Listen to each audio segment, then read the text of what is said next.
Halløj! Så fik jeg lige skræmt en helt flok gæs op.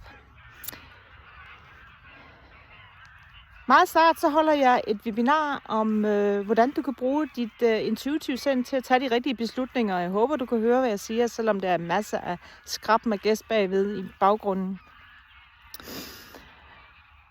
Det gør jeg her meget snart, og der taler jeg blandt andet om, hvordan du kan mærke forskel på, når dit ego taler til dig, og når det er din intuition.